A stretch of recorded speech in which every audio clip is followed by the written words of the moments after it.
अगर वो जरा सी भी जिम्मेदारी महसूस करते और इस बेइज्जती को बेइज्जती समझते और अगर उनमें जरा सी भी गैरत होती तो इस हमले की जिम्मेदारी लेते हुए अपने पद से इस्तीफा दे देना चाहिए था, जो नहीं किया गया।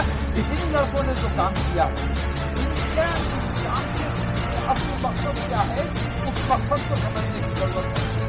झूठ के आइकॉन बनने चाहिए, उनको लोगों को अपना हीरो बनाना चाहिए, और वो लोग जो संसद की सुरक्षा में नाकाम हुए उन तमाम को बर्खास्त किया जाना चाहिए।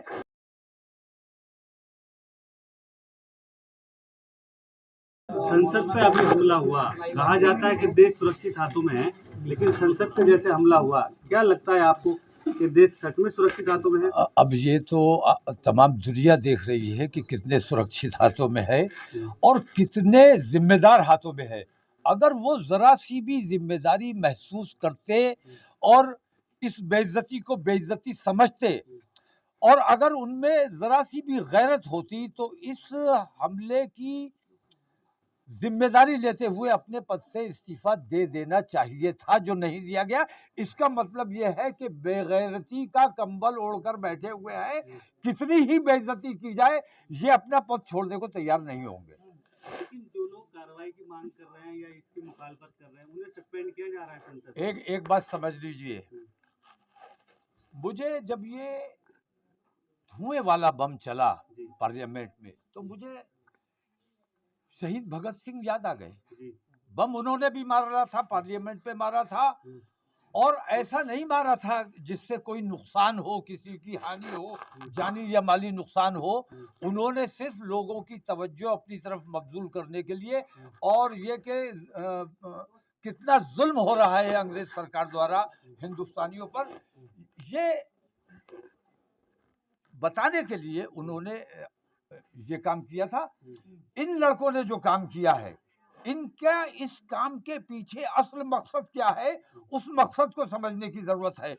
इन्होंने आवाज उठाने की कोशिश की है, मीडिया से उन लोगों को दूर रखा जा रहा है, वरना मैं दावे के साथ कहता हूं वो ये कहेंगे कि मुल्क में जो बेईमानी हो रही है, मुल्क को जो बेचा जा रहा है, मुल्क को जो तबाह किया जा रहा है, मुल्क में जो महंगाई है, मुल्क में जो बेरोजगारी है, उसके खिलाफ एहतजाजन उन्होंने ये काम किया है। यही वर्ड है उनके लिए, उन्हें गिरफ्तार किया गया।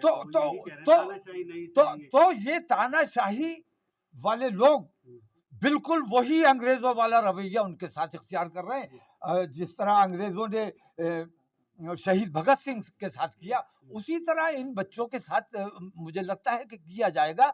और इन बच्चों ने हिंदुस्तान को जगाने की कोशिश की है। मैं उनके समर्थन में खड़ा हूं और उनकी हिमायत में खड़ा हूं, और उनके इस फेल से ये जाहिर होता है कि उनके दिलों में देश प्रेम की भावना बहुत ज्यादा है। लेकिन मौलाना साहब, जिस तरह से मीडिया खामोश है, अगर जिस तरह का नाम है, अगर इसी नाम मुसलमान का नाम होता तो मीडिया का रवैया किस तरह का होता? जिस तरह के मीडिया की आप बात कर रहे हो, मैंने अपनी प्रेस कॉन्फ्रेंस में उस मीडिया को इसीलिए नहीं बुलाया है क्योंकि वो सही को भी गलत करके पेश करते हैं, वो अच्छाई को भी बुराई करके पेश करते हैं, और बुराई को अच्छाई करके पेश किया जाता है।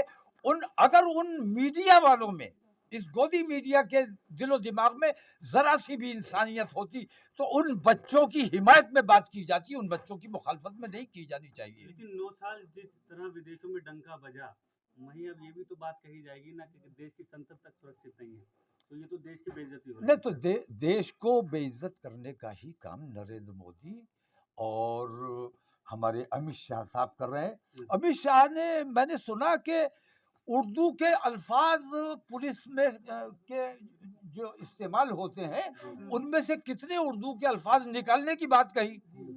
मैं ये कहता हूं कि अमित शाह साहब पहले अपने नाम में से शाह निकालो, क्योंकि शाह भी हिंदी का लफ्ज नहीं है, शाह हिंदी का लफ्ज नहीं है। अपने नाम में से तो पहले उर्दू निकाल दो, फारसी निकाल दो।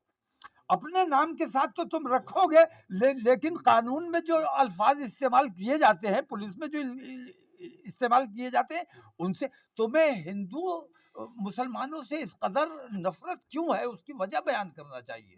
लेकिन जिन बच्चों पे यूपीए लगा है, क्या आप उनके समर्थन में हैं? मैं उन बच्चों के पूरी तरह से समर्थन हूं, क्योंकि मैं शहीद भगत सिंह के भी समर्थन में था और इस किस्म की जो सोच रखते हैं, जो देश प्रेम की भावना रखते हैं और अपने बेरोजगार भाइयों के लिए कुछ करने की कोशिश की है, अपने देश की महंगाई की तरफ मुतवज्जे करने की कोशिश की गई है, ऐसे लोगों के साथ तमाम हिंदुस्तानियों को खड़ा होना चाहिए।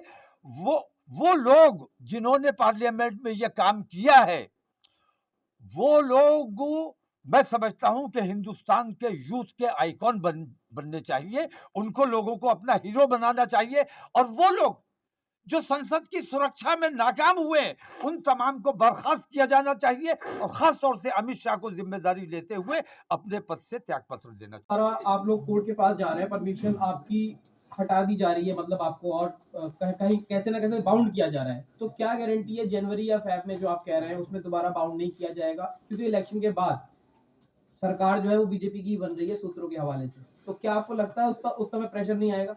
ये जो सूत्र है ना, जो ये झूठी खबरें फैलाते हैं सरकार बन रही है, इन्हीं आरएसएस के सूत्रों के खिलाफ ही ये सारा प्रोग्राम हो रहा है। और जैसे कोर्ट ने हमें दिल्ली पुलिस और ऑब्वियसली वो अमित शाह जी के कहने पे एकदम इतनी ज़्यादा कोशिश कर रहे थे कि किसी हालत में इन्हें परमिशन नहीं मिलनी चाहिए रामलीला मैदान की, फिर भी कोर्ट ने परमिशन दी। अब हम कोर्ट की आदेश की अवहेलना नहीं कर सकते, कंटेम्प्ट ऑफ कोर्ट नहीं कर सकते, इसलिए हम नहीं कर रहे हैं। इसीलिए हम ये दोबारा एप्लीकेशन लगा रहे हैं कि हमारे ऊपर कोई बंदिश नहीं लगनी चाहिए, किसी और नागरिक पे नहीं लगती। जैसे कोई पॉलिटिकल पार्टी करना चाहे तो उसको लाखों लाखों लोग लाने की भी परमिशन होती है, तो हम लोग तो ऐसे कोई वसाइल वाले भी लोग नहीं है, ये लोग खुद इकट्ठा होना चाहते हैं और वो सभी मजलूमों की आवाज़ उठाना चाहते हैं, तो उनको रोका ना जाए। हमें पूरी उम्मीद है कोर्ट ने जैसे हमारी पहले सुनी थी अभी भी सुनेगी। हम लोगों ने बहुत कोशिश की कि हम ये इंश्योर कर लें कि 10,000 से कम लोग आए, लेकिन अभी हमें रोका नहीं गया है। अभी हमने खुद ही ये एहतियात की है कि कोर्ट ने हम पे 10,000 की कंडीशन लगाई है। अगर हमारी भीड़ ज्यादा हो जाती है तो ये हुक्म-उदूली होगी कोर्ट की। और हम हुक्म-उदूली नहीं करना चाहते, हम संविधान के दायरे में रहना चाहते हैं। और पुलिस यकीनन हमारी 10,000 को भी वो कह देंगे कि 15,000 है, तो हमारे ऊपर मतलब बिला वजह अपने लोगों को तकलीफ में डालना मुनासिब नहीं समझा। आज भी हमारे असिस्टेंट को अभी एक फ़ोन आया था, तो उसमें पुलिस ये कह रही है कि आपकी 80,000 से ज़्यादा लोग आएंगे। ये अभी कुछ देर पहले फ़ोन आया है। तो इसी सब से तो अब हम इसीलिए कोर्ट के पास जाएंगे कि कोई बंदिश ना रखी जाए।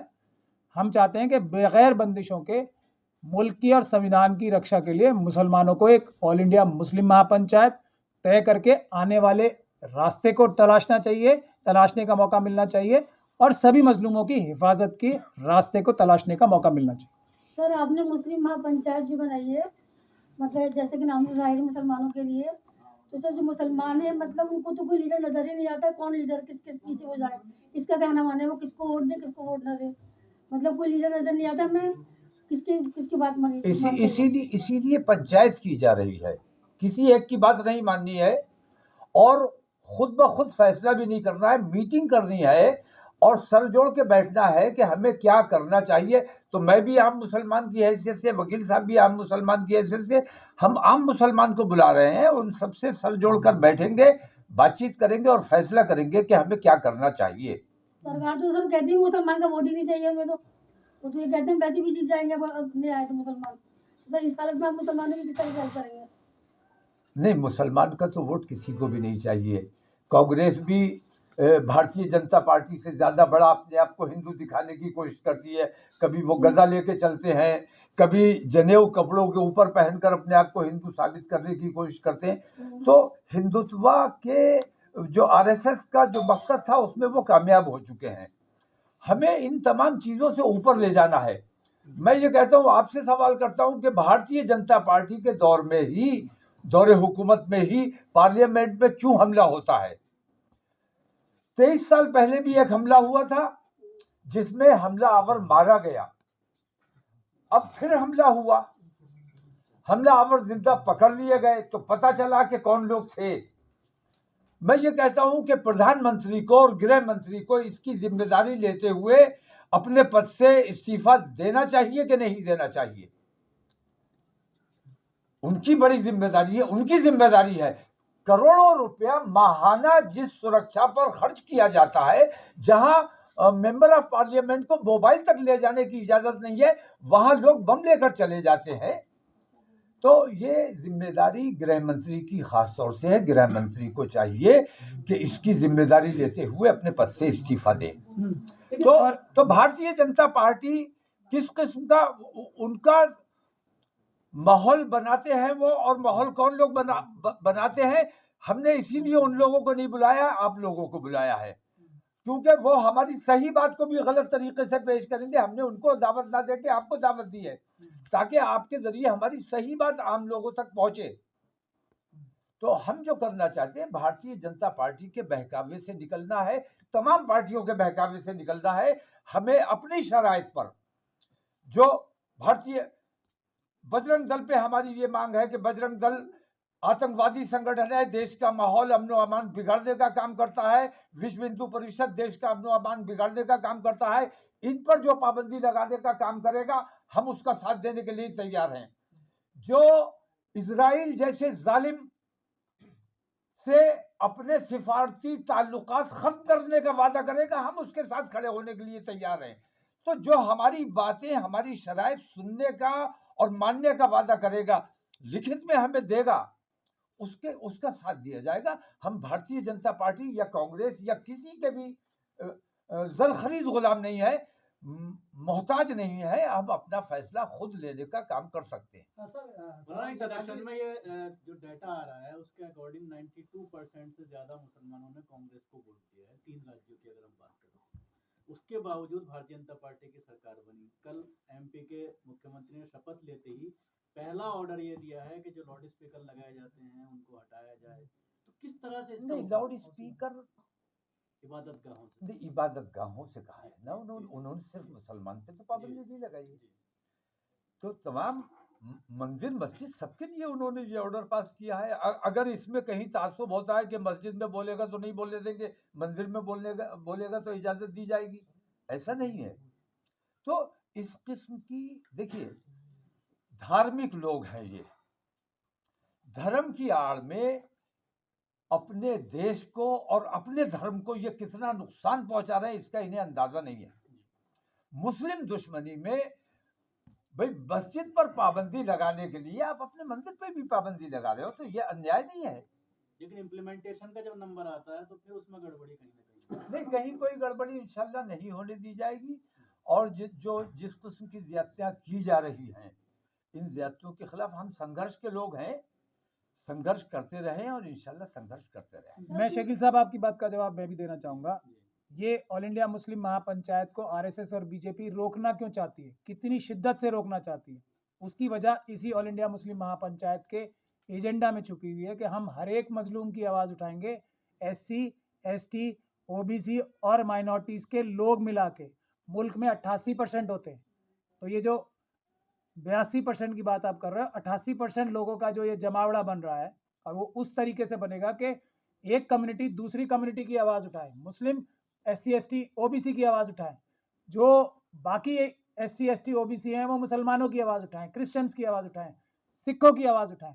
इसी चीज़ से सरकार डर रही है, इसीलिए ऑल इंडिया मुस्लिम महापंचायत की इतनी शिद्दत से मुखालफत हो रही है कि दिल्ली पुलिस अपनी किसी भी हद तक जाकर ये बोल रही है कि आपका प्रोग्राम नहीं होने देंगे जब तक आप सिर्फ मुसलमानों की बात नहीं। अगर इस महापंचायत में जो मुस्लिम लीडर हैं वो जमीन तलाश कर रहे हैं, तो क्या उनको आप इनवाइट कर रहे हैं, जिनको अब तक जमीन कहीं नहीं मिली किसी भी पार्टी में, क्या ऐसे लोगों को आप इनवाइट कर रहे हैं इस महापंचायत में? नहीं, ऐसे तमाम लोग जो हालात हाजरा को लेकर बेचैनी महसूस करते हैं और जो लोग जमीन अपनी तलाश कर रहे हैं, उनके लिए हमारे यहाँ कोई जगह नहीं है।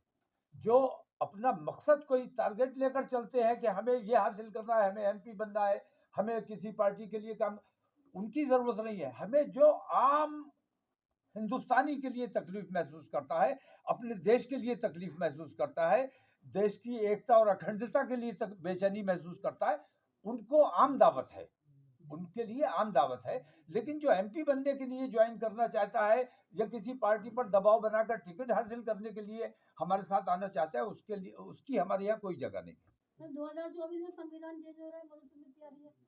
मनुस्मृति तो आ नहीं रही है, आई हुई है।